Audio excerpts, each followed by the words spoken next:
em Mateus, capítulo 7, vamos ler os versículos 13 e 14. Aleluia.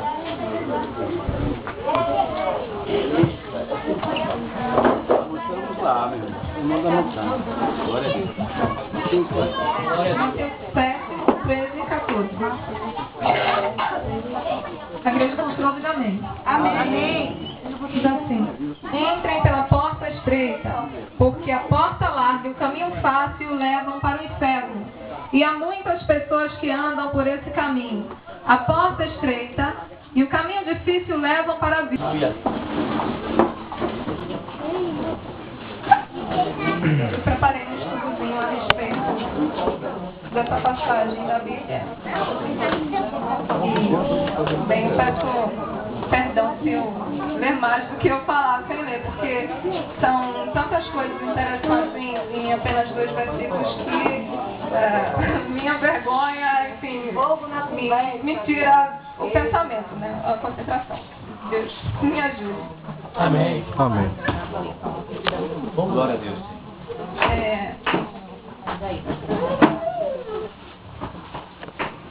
Eu intitulei 2 caminhos e uma escolha, porque Jesus ele nos tem apresentado, conforme nós lemos, 2 caminhos, né, que simbolizados pela porta larga e a porta estreita. E desde o princípio, né, como nós conhecemos a história de Adão e Eva, nós vemos que o homem ele sempre tende a fazer aquilo que não agrada a Deus, né? Mas graças a Deus que desde então o Senhor ele sempre tem enviado os seus mensageiros, os profetas, anunciando o plano de Deus, um plano de reconciliação, e séculos depois ele enviou o seu próprio Filho Jesus, né? Para que nós pudéssemos obter vitória sobre o diabo. Aleluia. Glória a Deus. E conforme eu li, e nós observamos que Jesus ele não impôs quem pode entrar no céu ou quem vai para o inferno. Ele apenas nos faz conhecido por sua onisciência que muitas pessoas, a maioria se faz saber, vai preferir a porta larga, que é simbolizado, né, um estilo de vida fácil. Então, observando a porta larga, que é o estilo de vida fácil, ele diz assim: porque larga a porta, espaçoso é o caminho que conduz à perdição, e muitos são os que entram por ela. Mateus capítulo 7 e os versículos 13. As pessoas que escolhem um estilo de vida fácil, elas têm algumas atitudes que são viver no pecado, amar o mundo, considerar Deus apenas um detalhe e estabelecer a sua própria escala de valores espirituais. Eu estava meditando que, certa vez eu estava conversando com um amigo meu e ele falava para mim que uma pessoa, para viver bem, ela precisava ter bons relacionamentos, ter um emprego, ter lazer e ter uma religião. Então, considerando que as pessoas que vivem no pecado, elas consideram Deus apenas um detalhe e estabelecem a sua própria escala de valores espirituais, com esse próprio depoimento dele, nós observamos que ele pôs a religião em último, né? E ainda mais que ele disse religião, ele não disse Deus, né? Ele nem lembrou de Deus. E eu fiquei, quando ele falou isso, eu fiquei pensando, né? Como é a mente da pessoa que não tem Deus, né? Verdade. E ela só lembra de Deus quando ela está precisando, quando ela se machuca, quando ela realmente está na última, né? Mas aquele que tem Deus, ele vive diferente, né? Ele lembra que Deus é tudo. E é o bem mais importante que nós temos, é ter Deus nas nossas vidas. Porque Jesus ele nos ensinou que nós devemos buscar primeiro o reino de Deus e a sua justiça, e todas as coisas nos serão acrescentadas. Foi o próprio Jesus quem falou. E que nós devemos adorar somente a Deus. Não adore outros deuses, adore somente a mim. Êxodo capítulo 20, versículo 3. Então não basta ter uma religião, tem que adorar a Deus sobre todas as coisas. Aleluia. E buscar primeiro o reino de Deus e não as coisas materiais, como ele mesmo se pronunciou. Glória a Deus. Aí eu falei também que as atitudes das pessoas que escolhem uma vida fácil é viver no pecado. Aí alguém pergunta, mas o que é o pecado? Aí a gente vai observar em Gálatas, no capítulo 5, versículos 19 a 21. Aleluia. Em Gálatas 5, 19 e 21, diz assim: as coisas que a natureza humana produz são bem conhecidas. Elas são a imoralidade sexual, a impureza, as ações indecentes, a adoração de ídolos, as feitiçarias, as inimizades, as brigas, as ciumeiras, os acessos de raiva, a ambição egoísta, a desunião, as divisões, as invejas, as bebedeiras, as farras e outras coisas parecidas com essas. Repito o que disse: os que fazem essas coisas não herdarão o reino de Deus. Então, eu vou fazer agora algumas definições rápidas a respeito de cada uma dessas coisas que Deus diz que Ele detesta e que são as obras da carne. A prostituição são pecados da área sexual. A lascívia é a sensualidade exacerbada, desregrada, uma pessoa despudorada. A impureza é a contaminação do corpo, da alma, por práticas mundanas. As bebedices e glutonarias e coisas semelhantes. Alguém acha que, por exemplo, se eu me sentir ansiosa, eu perco a fome. Tem gente que come bastante. Não é isso. São as drogas, é o alcoolismo, que a pessoa consome desenfreadamente. E isto são as bebedices e as glutonarias que diz na Bíblia. A idolatria. A idolatria, ela abrange um campo muito maior do que se achar que a idolatria é apenas você que pega uma imagem, um objeto e vai e adora. Ela abrange também a muitas pessoas que elas idolatram a mãe, idolatram o pai, a esposa, o filho, um carro, um time de futebol, os artistas. E é vergonhoso, muito vergonhoso, ver uma multidão de pessoas loucas, desesperadas para ver outra pessoa que é perfeitamente e nada mais igual a ela.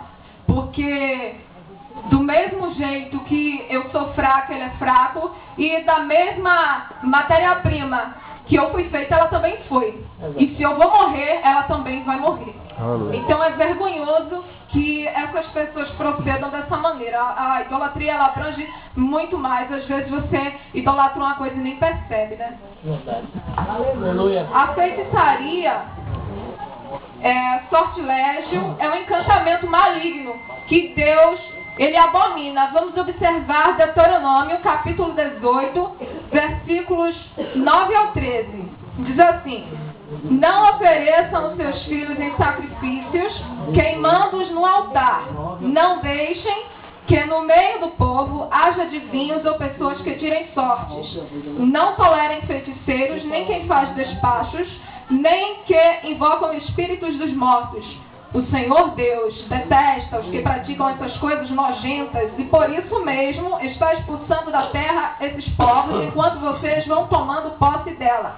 Em todas as coisas, sejam fiéis ao Senhor, nosso Deus. Então nós observamos que Deus, Ele detesta e Ele vai destruindo essas pessoas, né? E ainda hoje, isso é no tempo antigo, no tempo de Moisés, mas ainda hoje há muitas pessoas que praticam feitiçaria, que oferecem animais, que oferecem até mesmo pessoas na prática, né, do ocultismo.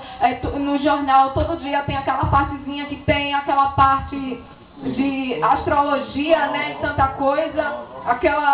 É vergonhoso você acreditar que uma pessoa igual a você tem a capacidade de saber do seu futuro, porque o diabo, não adianta negar, ele tem o seu poder. Só que o Deus que nós servimos, querida, ela é infinitamente maior. Né? É por isso que nós servimos a Deus.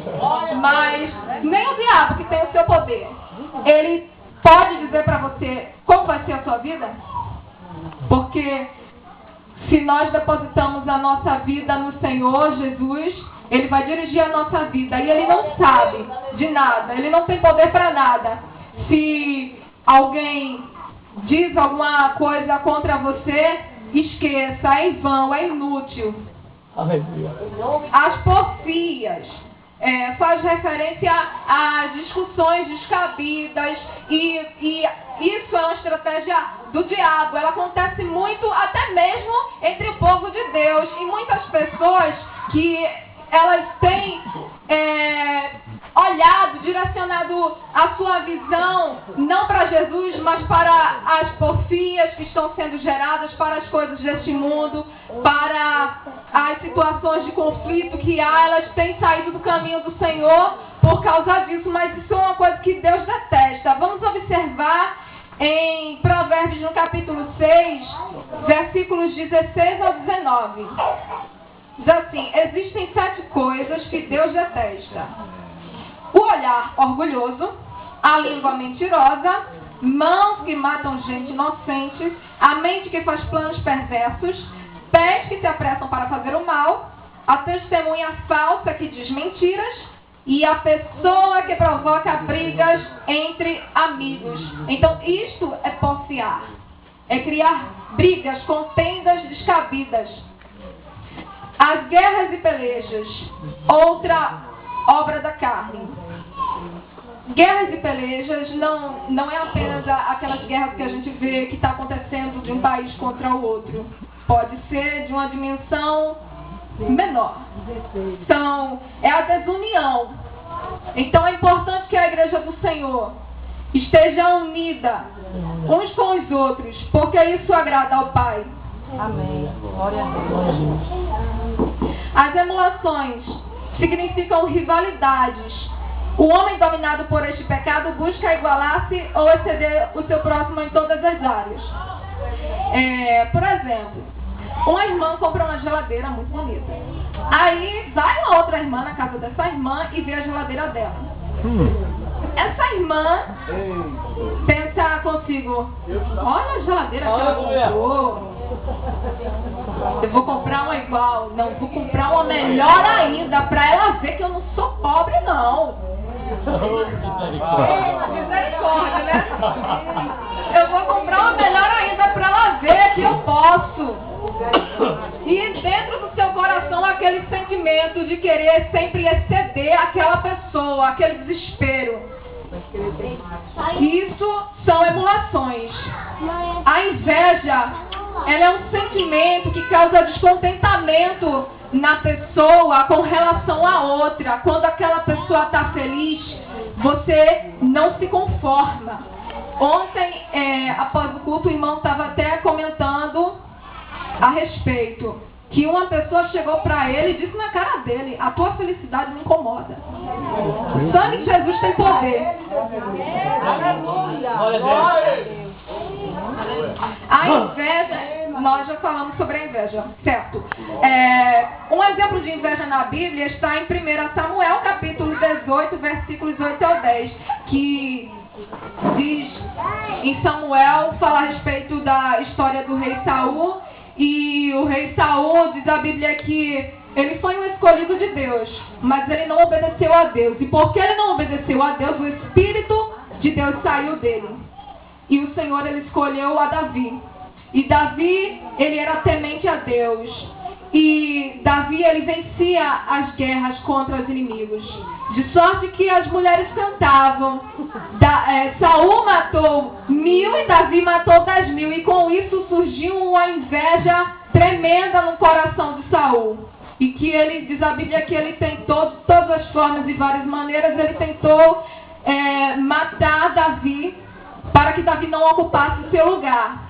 Mas se Deus escolhe exaltar alguém, não há quem peça a vitória. Amém. Do povo de Deus. Glória a Deus. Aleluia. Então nós falamos sobre as atitudes